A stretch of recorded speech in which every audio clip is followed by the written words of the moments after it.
Assalamualaikum warahmatullahi wabarakatuh. Waalaikumsalam Waalaikumsalam warahmatullahi warahmatullahi wabarakatuh. wabarakatuh. Salawat beriringkan salam tidak lupa pula kita curahkan kepada junjungan alam yakni Nabi Muhammad SAW, yang mana berkat beliaulah kita dapat melakukan presentasi hasil diskusi pada mata kuliah biokimia dengan dosen pengampu Ibu Nurul Widya SSI MSI dengan judul yaitu asam amino dan protein. Baiklah, kami dari kelompok 2 beranggotakan 4 orang, yaitu Nur Fadila Manurung dengan NIM 23110040, kemudian ada Rifa Syafriani dengan NIM 23110010, dan ada Azika Rumapairo dengan saya sendiri dengan NIM 23110036, dan yang terakhir yakni ada Rahma Yunas dengan NIM 23110028. Baiklah, untuk materi pertama akan disampaikan oleh Nur Fadila Manurung. Dipersilakan. Baik, terima kasih kepada Saudari Azika Wirmapairo. Di sini saya akan menjelaskan tentang asam amino. Asam amino adalah bahan penyusun protein. Hampir semua protein yang dipelajari terbuat dari 20 asam amino standar.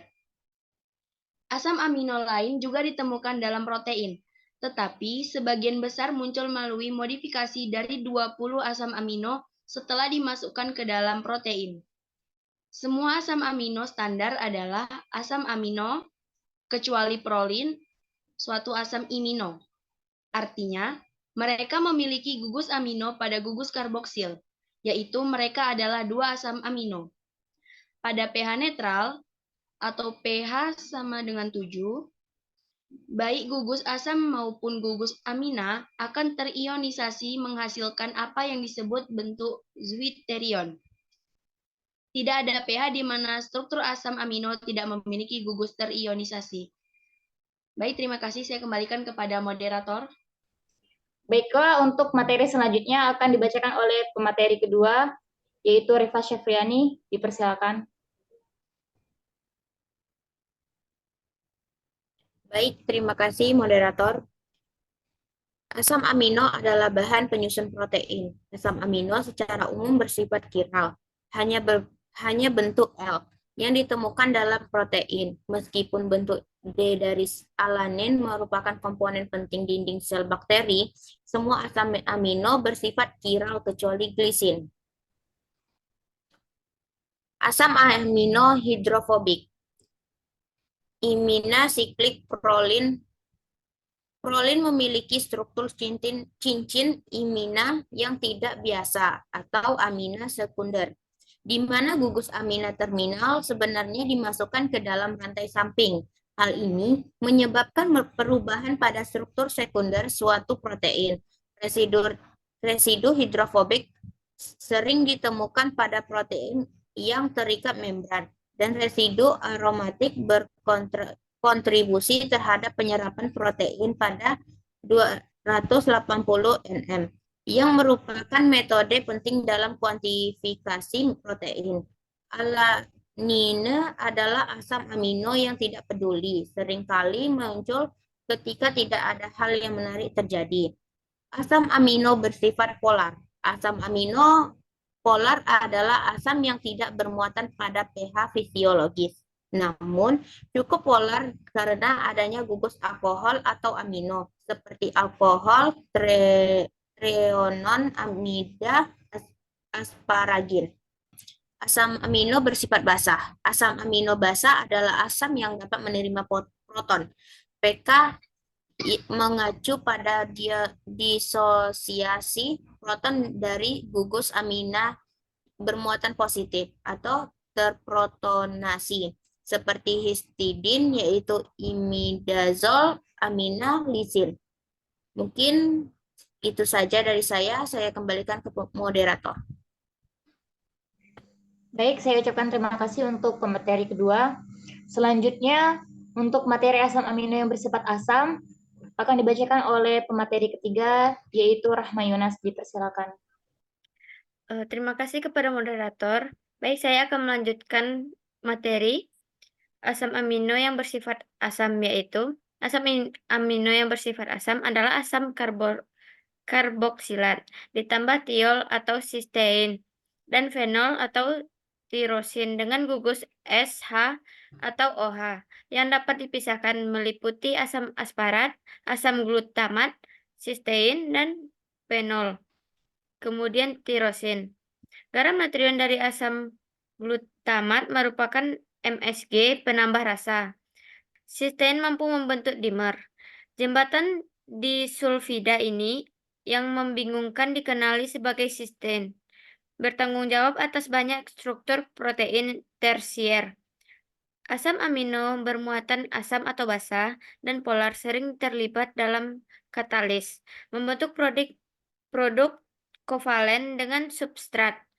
Gugus terminal COOH dan NH pada asam amino dan pada peptida dan protein yang lebih besar juga dapat bermuatan. Begitu pula pKa-nya sendiri.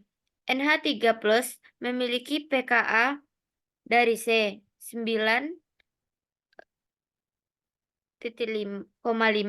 COOH memiliki pKa 2,5. Pada pH fisiologis, asam amino dan protein biasanya bermuatan di kedua ujungnya. Suatu zuniterion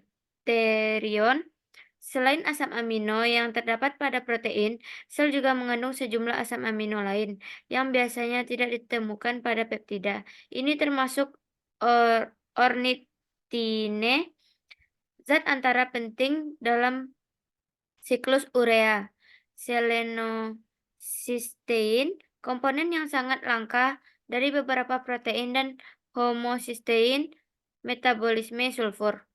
Baik, saya kembalikan kepada moderator. Baiklah, terima kasih kepada pemateri ketiga. Baiklah, materi selanjutnya yaitu klasifikasi asam amino. Asam amino protein diklasifikasikan menurut sifat kimia. Gugus RA-nya menjadi asam amino alifatik, aromatik, heterosiklik, dan belerang. Klasifikasi asam amino yang lebih bermakna didasarkan pada polaritas gugus R. Polaritas gugus R sangat bervariasi dari nonpolar hingga sangat polar. Dan asam amino diklasifikasikan menjadi 4 kelas utama, yaitu yang pertama asam amino dengan gugus R, alifatik nonpolar atau hidrofobik, di mana kelompok asam amino ini meliputi glisin, alanin, valin, leusin, isoleusin, dan prolin. Pada gugus hidrokarbon R bersifat nonpolar dan hidrofobik, rantai samping alanin, valin, leusin, dan isoleusin penting dalam interaksi hidrofobik yang mendorong dalam struktur protein. Nah, di sisi lain, iminoglobulin terbentuk konformasi kaku dan mengurangi struktur protein. Masih pada materi yang sama, ini untuk klasifikasi yang kedua, yaitu asam amino dengan gugus R aromatik nonpolar. Pada gugus ini terdapat golongan yang meliputi fenilalanin, tirosin, triptofan, dan semua asam amino ini berpartisipasi dalam interaksi hidrofobik. Tirosin dan triptofan lebih banyak polar dibandingkan fenilalanin karena adanya gugus hidroksil, tirosin, dan nitrogen pada cincin indol triptofan. Pada penyerapan sinar UV pada 280 nanometer oleh tirosin, triptofan, dan pada tingkat lebih rendah oleh fenilalanin bertanggung jawab atas karakteristik kuatnya penyerapan cahaya oleh protein. Kemudian ada asam amino dengan gugus R polar dan tidak bermuatan. Kandungan asam amino pengikatnya meliputi serin, treonin, sistein, metionin, asparagin, dan glutamin. Gugus hidroksil dari serin dan treonin, atom sulfur dan sintein dan metionin, serta gugus amida dan asparagin dan glutamin berkontribusi terhadap polaritas. Gugus R asam amino ini lebih hidrofilik dibandingkan asam amino nonpolar. Asam amino dengan gugus R bermuatan. Asam, yaitu dua asam amino dengan gugus R yang bersifat asam adalah aspartat dan glutamat asam.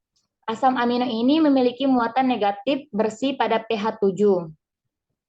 Kemudian ada dasar, yaitu kelompok ini mencakup lisin, arginin, dan histidin.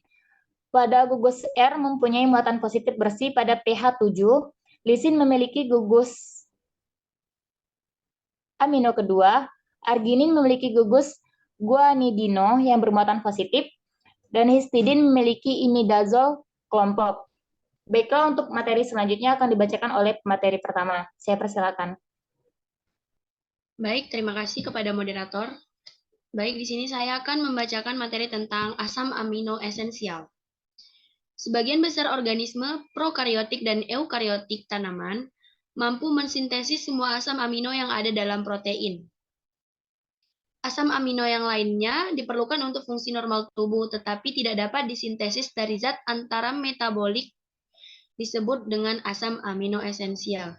Asam amino ini harus diperoleh dari makanan, dan kekurangan dari salah satu asam amino ini akan menghambat pertumbuhan dan bahkan dapat menyebabkan kematian. Seperti metionin, treonin, triptofan, valin, isoleusin, leusin, fenilalanin, dan lisin adalah asam amino esensial. Namun, histidin dan arginin dianggap sebagai asam amino semi-esensial karena sebagian dapat disintesis oleh tubuh. Lanjut, kita masuk ke dalam sifat asam amino. Yang pertama itu ada fisik. Asam amino adalah zat kristal putih.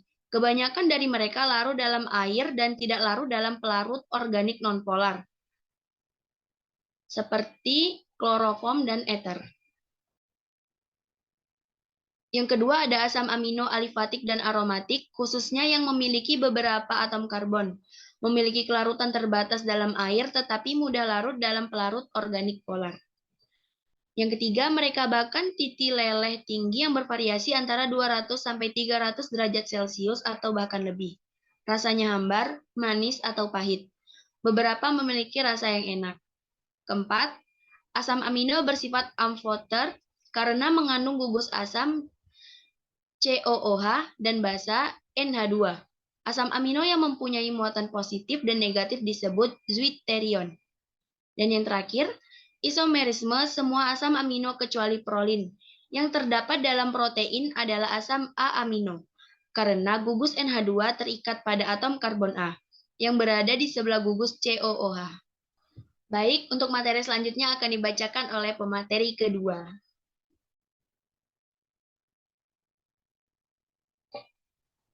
Baik, untuk materi selanjutnya, asam amino esensial sifat kimia. Reaksi dengan formaldehida atau titrasi formal, larutan asam amino diolah dengan larutan formaldehida yang dinetralkan secara berlebihan. Gugus amino bergabung dengan formaldehida membentuk asam amino dimetilol yang merupakan kompleks asam amino formaldehida. Reaksi dengan asam nitrat. Asam nitrat bereaksi dengan gugus amino asam amino untuk membentuk asam hidroksi yang sesuai dan melepaskan gas nitrogen. Reaksi dengan ninhidrin. Ninhidrin adalah zat pengoksidasi kuat. Reaksi dengan ninhidrin ini digunakan dalam penentuan kuantitatif asam amino. Dekarboksilasi, gugus karboksil asam amino dekarboksilasi untuk menghasilkan amina yang sesuai. Ikatan peptida berbentuk dengan eliminasi air, menghasilkan ikatan datar antara karbon, karboksil, dan nitrogen amino. Peptida linier akan memiliki gugus terminal amino dan karboksi bebas. Dengan demikian, mereka akan menunjukkan kurva titrasi yang mirip dengan asam amino bebas, tetapi dengan pK nilainya bergeser mendekati nilai asam dan amina sederhana, atau tidak akan ada stabilisasi muatan. Berdasarkan konvensi, residu terminal amino ditulis di sebelah kiri dan berlanjut ke residu terminal karboksil di sebelah kanan. Dapat menentukan komposisi peptida dengan hidrolisis asam dan analisis asam amino. Dapat mengurutkan protein dengan enzim spesifik dan hidrolisis kimia untuk menghasilkan peptida yang kemudian dapat dijalankan melalui sekuensator atau hingga sekitar 100 AA. Urutan asam amino telah digunakan untuk membantu menentukan berkaitan organisme. Selanjutnya peptida. Peptida. Asam amino dihubungkan satu sama lain melalui pembentukan ikatan kovalen. Ikatan kovalen terbentuk antara gugus A karboksil dari satu asam amino dan gugus A amino dari asam amino berikutnya.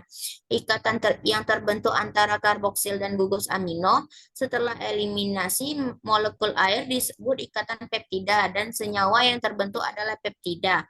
Ikatan peptida terbentuk dengan eliminasi air menghasilkan ikatan planar antara karbon karboksil dan nitrogen amino. Peptida linier akan memiliki gugus terminal amino dan karboksi bebas. Dengan demikian, mereka akan menunjukkan kurva titrasi yang mirip dengan asam amino bebas. Tetapi dengan pK, nilainya bergeser mendekati asam dan amino sederhana atau tidak akan ada stabilisasi muatan.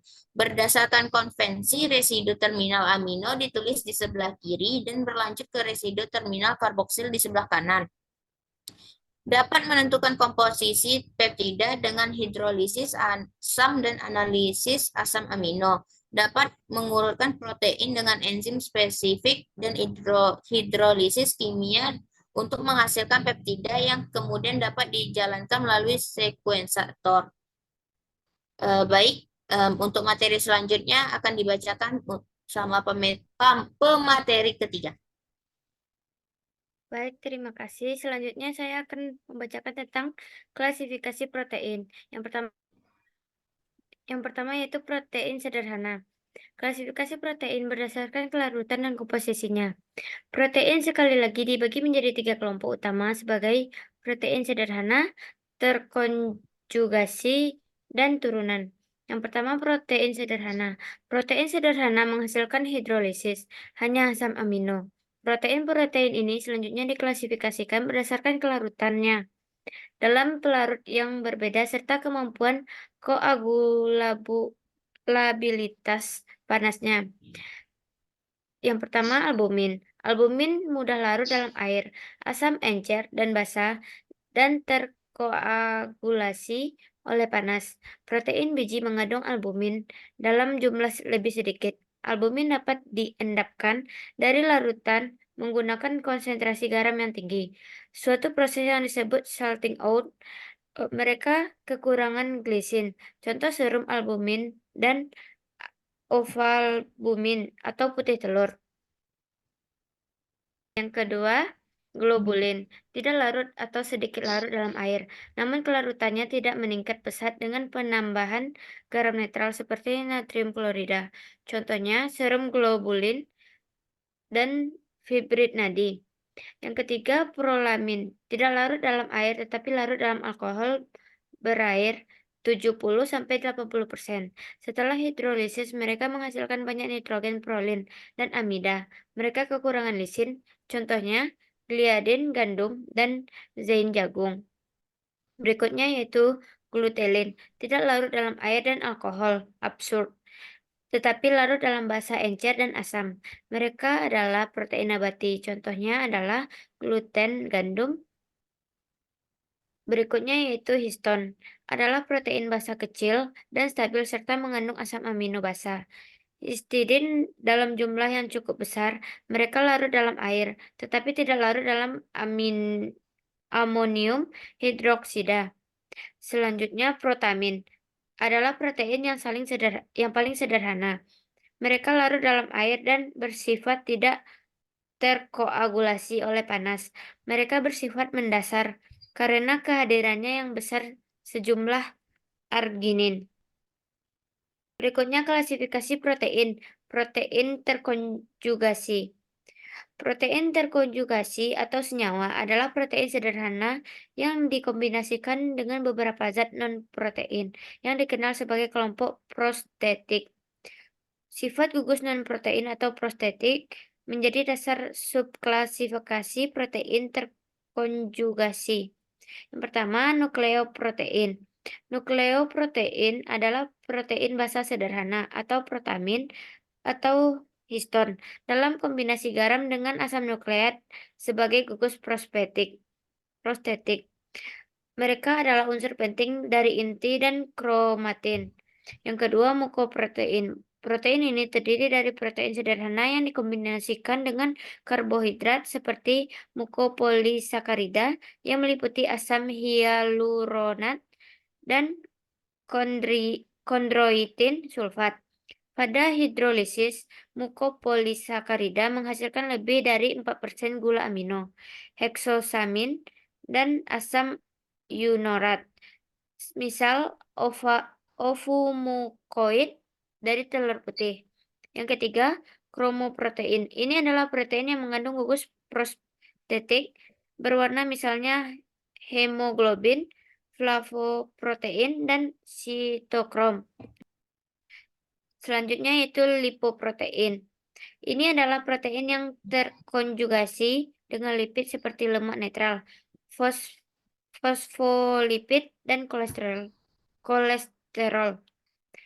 Selanjutnya metaloprotein. Ini adalah protein peningkat logam. L-globulin disebut transferin, mampu berikatan dengan besi, tembaga, dan seng. Protein ini merupakan sekitar 3% dari total protein plasma. Contoh lainnya adalah seruloplasmin yang mengandung tembaga. Selanjutnya, fosfoprotein adalah protein yang mengandung asam fosfat. Asam fosfat terikat dengan gugus hidroksil asam amino tertentu seperti serin dalam protein. Contohnya, kasein susu. Baik, materi selanjutnya akan dilanjutkan oleh Azika Wirma. Baik, terima kasih kepada Saudari Rahma Yunas. Untuk materi selanjutnya yaitu klasifikasi ketiga, yaitu klasifikasi protein turunan. Protein turunan ini adalah protein yang diperoleh melalui hidrolisis parsial hingga lengkap dari protein sederhana atau terkonjugasi melalui aksi asam, basa, atau enzim. Mereka mencakup dua jenis turunan, protein turunan primer dan protein turunan sekunder. Yang pertama yaitu protein turunan primer. Turunan protein ini terbentuk melalui proses yang hanya menyebabkan sedikit perubahan pada molekul protein dan sifat-sifatnya. Ada sedikit atau tidak ada pembelahan hidrolitik pada ikatan peptida. Pada protein turunan primer ini terbagi lagi menjadi protean. Protean di sini adalah produk tidak larut yang dibentuk oleh air, asam encer, dan enzim. Ini terutama terbentuk dari globulin, tetapi tidak larut dalam larutan garam encer. Contoh, mosan dari mosin, dan fibrin dari fibrinogen. Kemudian ada metaprotein. Ini terbentuk oleh aksi asam dan basa pada protein, dan mereka tidak larut dalam pelarut. Kemudian protein terkoagulasi. Protein yang terkoagulasi adalah produk tidak larut yang dibentuk oleh aksi panas atau alkohol pada protein alami. Contohnya, daging yang dimasak dan albumin yang dimasak. Kemudian ada protein turunan sekunder.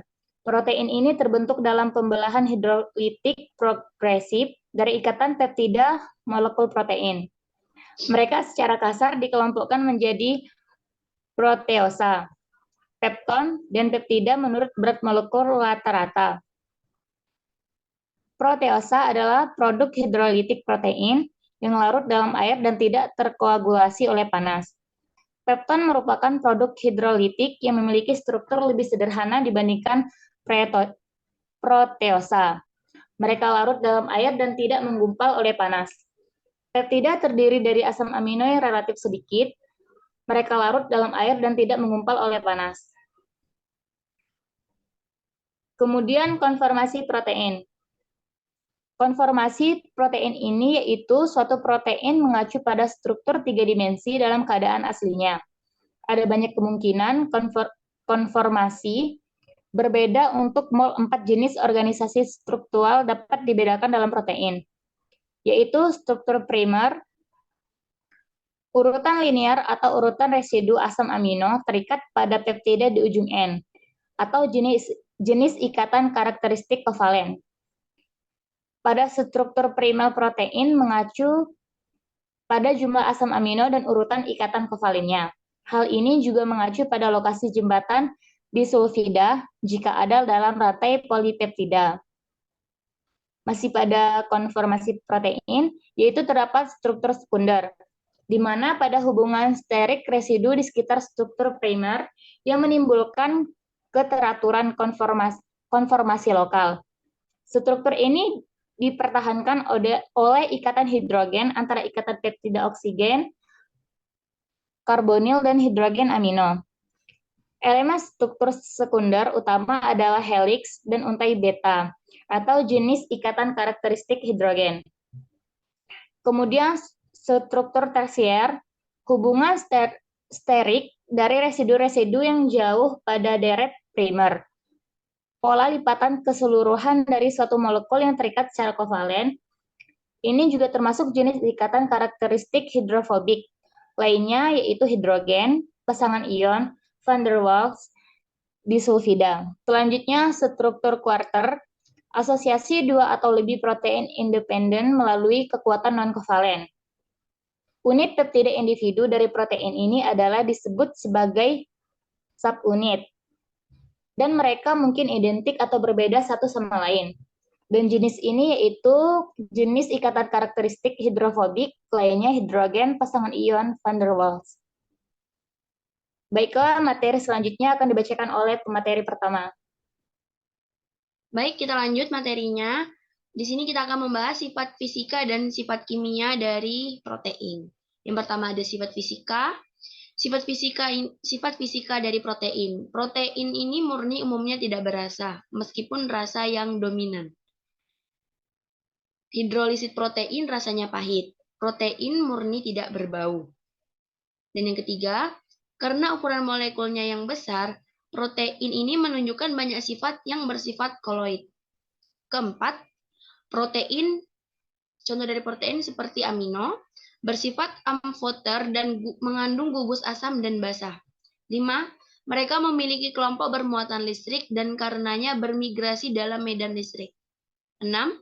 Banyak protein yang labil dan mudah dimodifikasi oleh perubahan pH, radiasi UV, panas, dan banyak pelarut organik. Terakhir, spektrum serapan protein maksimum pada 280 nanometer karena adanya tirosin dan triptofan yang merupakan kromofor terkuat di wilayah tersebut. Oleh karena itu, serapan protein terdapat pada panjang gelombang. Dan yang kedua ada sifat kimia dari protein. Reaksi warna protein adalah penting dalam deteksi kualitatif dan estimasi kuantitatif protein dan asam amino. Kedua, reaksi Biuret suatu senyawa yang mempunyai lebih dari satu ikatan peptida jika direaksikan dengan pereaksi Biuret akan menghasilkan warna ungu. Ketiga, reaksi santoprotein penambahan asam nitrat pekat pada protein akan menghasilkan warna kuning pada pemanasan. Dan warna akan berubah menjadi jingga bila larutan dijadikan basah.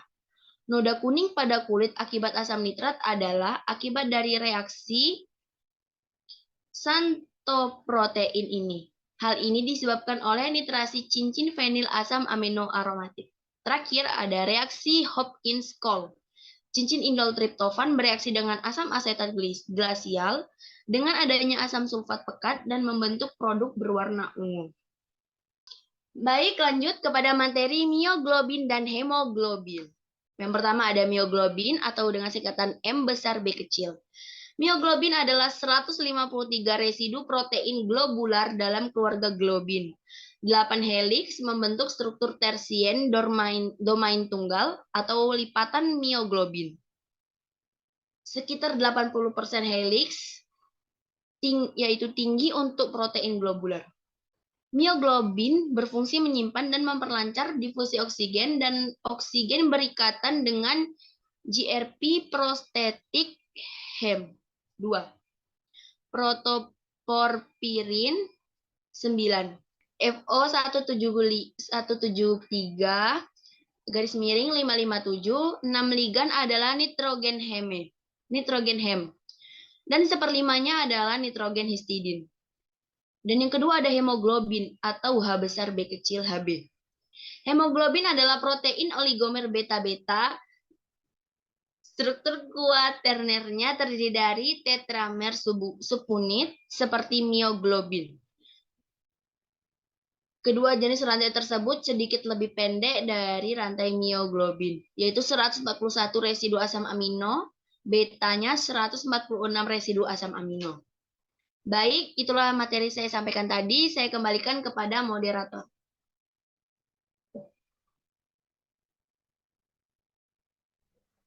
Baiklah, terima kasih untuk saudari pemateri pertama. Materi selanjutnya akan dibacakan oleh pemateri kedua.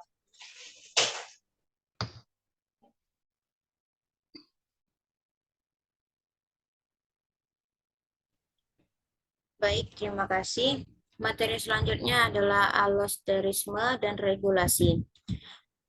Enzim alosterik atau situs lain atau protein pengikat adalah protein dengan situs yang berinteraksi. Protein alosterik dapat menunjukkan salah satu atau kedua dari dua jenis alosterisme. Yang kedua, homotropik, di mana situs-situsnya identik dan setiap situs bersifat alosterik satu sama lain. Hal ini seperti interaksi kooperatif yang terlihat pada pengikatan oksigen oleh hemoglobin 4, atau pada dasarnya situs pengikatan oksigen identik yang berinteraksi satu sama lain secara alosterik. Yang ketiga, ada heterotropik, adalah pengikatan pada satu jenis situs mempengaruhi pengikatan pada jenis situs kedua. Hal ini terjadi pada regulasi pengikatan oksigen dalam hemoglobin oleh BPG. BPG mempengaruhi pengikatan oksigen oleh semua situs oksigen. Selanjutnya, dua kelompok regulator. Yang pertama, efektor atau aktivator positif. Ini menggeser konstanta pengikatan sehingga pengikatan terjadi pada konsentrasi yang lebih rendah atau meningkatkan laju enzim pada konsentrasi tertentu. Efektor positif menurunkan kooperativitas. Yang selanjutnya ada efektor negatif, penurunan pengikatan, sehingga konsentrasi harus ditingkatkan untuk memberi tingkat aktivitas yang sama. Efektor negatif meningkatkan kooperatif. Selanjutnya ada alosterisme homotropik seperti yang terjadi pada O berikatan dengan Hb. Selanjutnya ada regulasi heterotropik O, mengikat seperti yang terjadi pada BPG pada Hb. Yang selanjutnya ada model simetri alosterisme. Yang pertama ada protein alosterik mempunyai oligomer subunit protein yang berhubungan secara simetris. Yang kedua ada protomer dapat berada dalam dua konformasi, afinitas rendah terhadap substrat. Afinitas tinggi terhadap substrat yang berada dalam kesetimbangan terlepas dari apakah ligan terikat atau tidak. Ligan dapat berikatan dengan protomer di salah satu konformasi, tetapi perubahan konformasi mengubah afinitas terhadap ligan. Selanjutnya, simetri molekuler protein dipertahankan selama perubahan konformasi. Mungkin sekian dari saya kembalikan kepada moderator. Terima kasih kepada pemateri telah menjelaskan hasil diskusi pada pertemuan kali ini. Baiklah teman-teman, berakhirlah sudah pertemuan presentasi hasil diskusi kelompok 2 pada kesempatan kali ini. Jika ada yang ingin ditanyakan, silakan tulis di kolom komentar. Kami dari kelompok 2 mengucapkan terima kasih banyak atas perhatiannya. Akhirul kalam. Wassalamualaikum warahmatullahi wabarakatuh. Jangan lupa like and subscribe ya.